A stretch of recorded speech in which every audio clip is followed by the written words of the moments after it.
तो छात्रों हम फिर आ गए हैं एक बार। जो रस हम लोग पढ़ रहे थे, एक रस बच गया था आप लोगों का, हास्य रस हम लोग पढ़ चुके थे। दूसरा रस जो आपके सिलेबस में है करुण रस। आज हम लोग जो है करुण रस को देखेंगे कि करुण रस क्या कह रहा है। देखिए, करुण मतलब होता है दुख, शोक, संताप।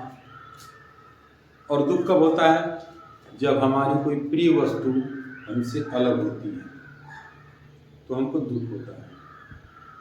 या फिर जिस चीज़ की हम इच्छा नहीं कर रहे होते हैं वो चीज़ हमको मिलने लगता है, तब हमको दुख होता है। तो ऐसे कंडीशन में, ऐसे स्थिति को, ऐसी घटना को पढ़ करके हमें जिस रस की अनुभूति होती है उसी को हम करुण रस कहते हैं। जैसे यहाँ पे दिया है कि इष्ट वस्तु की हानि, मतलब कोई बहुत अत्यधिक हमारी प्रिय वस्तु है, उसकी हानि हो जाए, वो हमसे दूर हो जाए। अनिष्ट वस्तु का लाभ, जिसको हम न चाहते हों, जिससे हम बिल्कुल नफरत करते हों, वो चीज़ हमको मिलने लगे, वो चीज़ हमारे साथ होने लगे। प्रिय का चिर वियोग, कोई हमारा बहुत प्यारा व्यक्ति है, बहुत खास व्यक्ति है, उसका वियोग हमको होने लगे, वो हमारे जीवन से जाने लगे।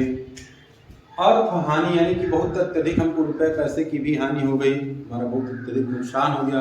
उस कंडीशन में भी क्या होता है? शोक नामक भाव, अस्थाई भाव का हमारे अंदर उत्पत्ति हो जाता है। और जब शोक नामक अस्थाई भाव की उत्पत्ति हमारे अंदर होती है तो हमें जो है करुण रस की प्राप्ति होने लगती है। वहां करुण रस होता है। करुण रस का अस्थाई भाव क्या है? शोक। शोक सभा का आयोजन किया जाता है। आप लोग जानते हैं कि शोक सभा का आयोजन क्यों किया जाता है? जब हमें किसी हमारा कोई बहुत खास व्यक्ति जब नहीं रहता है तो उसके लिए हम लोग शोक सभा का आयोजन करते हैं। तो वही रहता है करुण। करुण मतलब दुख। इसका एग्जाम्पल है, शोक विकल सब रोमहि रानी, रूप शील बल तेज बखानी, करहि विलाप अनेक प्रकारा, परहि भूमि तल बारहि बारा। रामचरितमानस की चौपाई है। जब राम वन को जाने लगते हैं, दशरथ राम के वियोग में प्राण त्याग देते हैं, तो दशरथ का मृत शरीर पड़ा हुआ है और रानियां जो है वहां पे रो रही हैं। उसी का वर्णन यहाँ पे है कि शोक विकल, शोक से व्याकुल होकर के, दुख से व्याकुल होकर के सब रो रही, सारी रानियां, तीनों रानियां जो थी वो सब रो रही हैं। रूप शील बल तेज बखानी, राजा के यानी कि दशरथ के रूप को, शील को, बल को, तेज को उनके बखान बखान करके, पुकार पुकार करके रो रही हैं। जैसे हमारे वहाँ भी आप लोग देखते होंगे कि जब कोई व्यक्ति मर जाता है तो औरतें जो है उसके बारे में बात कर करके रोती हैं, रोते हुए ही उसके गुणों का वर्णन करती हैं कि ऐसे थे, वैसे थे, वगैरह वगैरह। करहि विलाप अनेक प्रकार से वो विलाप कर रही हैं, रो रही हैं। परहि भूमि तल बारहि बारा, और इतना दुख है उनको, इतना कष्ट है उनको कि परहि भूमि तल बारहि बारा। भूमि तल मतलब जमीन पे गिर जा रही हैं, बार बार पछाड़े खा खा करके जमीन पे गिर जा रही हैं। तो इस लाइन को पढ़ने के बाद हमें जो है शोक नामक अस्थाई भाव की उत्पत्ति हो रही है हमारे अंदर, और हमें करुण रस की प्राप्ति हो रही है। निश्चित रूप से जब किसी का कोई मर जाता है, किसी की कोई हानि हो जाती है तो दुख ही होता है उस समय। उसी का वर्णन यहाँ पे है।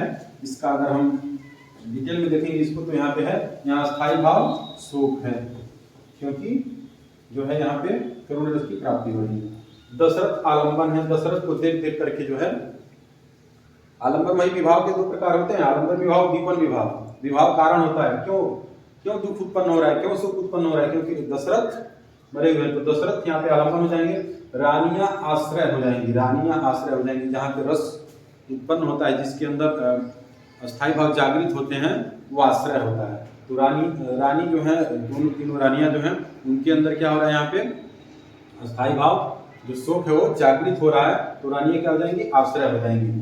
राजा का रूप, तेज, बल आदि उद्दीपन हो रहा है, यानी कि राजा के रूप को याद करके, उनके बल को याद कर करके, उनके तेज को याद करके जो है उनका जो शोक है, उनका जो करुणा है वो और अत्यधिक तीव्र हो रहा है और बढ़ रहा है, तो वो उद्दीपन का काम कर रहा है।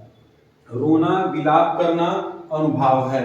अनुभाव बाहरी चेष्टाएं होती हैं शरीर की जो हमको दिखती हैं, तो रोना और विलाप करना क्या हो जा रहा है, अनुभाव हो जा रहा है। स्मृति, मोह, उद्वेग, कंप आदि संचारी भाव है, ये जो उनके अंदर परिवर्तन हो रहे हैं बार बार, क्योंकि संचारी भाव जो है संचरण करते रहते हैं, परिवर्तन होता रहता है इनका, बार बार ये बदलते रहते हैं। तो कभी उनकी याद आ जा रही है, कभी उनको लेकर उनको मोह आने लगता है, उद्वेग, कभी व्याकुल हो जा रही हैं, कम कांपने लग रही हैं कभी।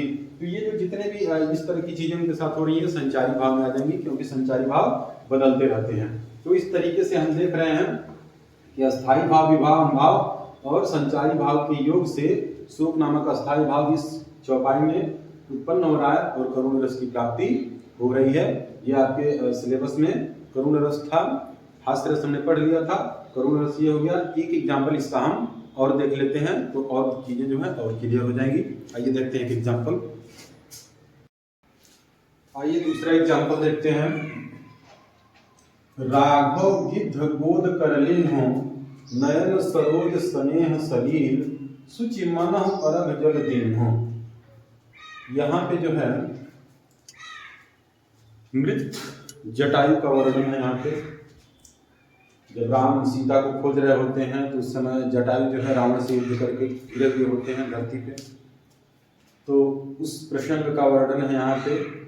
राम उस मरे हुए गिद्ध के जटायु के शरीर को अपने गोद में ले लेते हैं। राघव गिद्ध गोद कर ली हो, वो उनके शरीर को अपने गोद में ले लेते हैं। और नयन सरोज स्नेह सलील, अपने नयन रूपी सरोज के प्रेम रूपी जल से, नयन रूपी सरोज यानी कि तालाब के प्रेम रूपी जल से, प्रेम रूपी पवित्र, सूचि मतलब होता है पवित्र, पवित्र जल से मन अर्घ जल दीनो, ऐसा लग रहा था कि उनको अर्घ दे रहे हैं, जल का अर्घ दे रहे हैं, ऐसा लग रहा था। तो आप लोग देख रहे होंगे कि यहाँ पे जो है शोक नामक अस्थाई भाव की उत्पत्ति हो रही है और करुण रस यहाँ पे प्राप्त हो रहा है, क्योंकि जटायु मरे हुए हैं और राम के वियोग में आंसू बहा रहे हैं। तो अस्थाई भाव यहाँ पे क्या हो जाएगा, शोक हो जाएगा। मृत जटायु आलंबन हो जाएंगे, मृत जटायु का जो शरीर है वो जो है आलंबन हो जाएगा, कारण हो जाएगा शोक उत्पन्न करने का। राम आश्रय है, राम के अंदर जो है शोक नामक अस्थाई भाव जागृत हो रहा है तो राम आश्रय हो जाएंगे। जटायु का शरीर उद्दीपन, उनके शरीर को देख देख करके उनके अंदर का जो शोक है वो और तीव्र हो रहा है, तो जटायु का शरीर जो है उद्दीपन।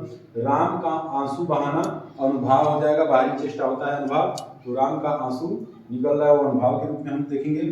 चिंता क्रोध स्मृति संचारी भाव जाएंगे, चिंता भी हो रही है बार बार, पता नहीं सीता को ले गया होगा, क्या कर रहा होगा, उस चीज की चिंता। जटायु की चिंता की इस तरह से हमारे लिए जटायु ये हुए। क्रोध भी आ रहा होगा उनको बार बार, स्मृति बार बार याद आ रही होगी। तो ये सारी चीजें हैं जो संचारी भाव का काम कर रहे हैं, क्योंकि ये बनते रहे होंगे और बिगड़ते रहे होंगे। तो इस तरीके से हम देख रहे हैं कि यहाँ पे भी जो है इन सारी चीजों के मिलने से करुण रस की उत्पत्ति हो रही है। तो ये था हमारा हास्य रस और करुण रस। अब आगे हम लोग इसका देखेंगे अभ्यास प्रश्नावली। अभ्यास में भी हम 10-15 क्वेश्चन को देखेंगे जो आपके परीक्षाओं में आया होगा, इसके पहले उसको भी हम देंगे और किस तरीके से प्रश्न आता है इसको भी हम लोग यहाँ पे देखेंगे। तो मुझे लग रहा है कि उन प्रश्नों को देखने के बाद रस से संबंधित आपके जितने भी क्वेश्चन आएंगे एग्जाम में वो भी मिस नहीं होगा।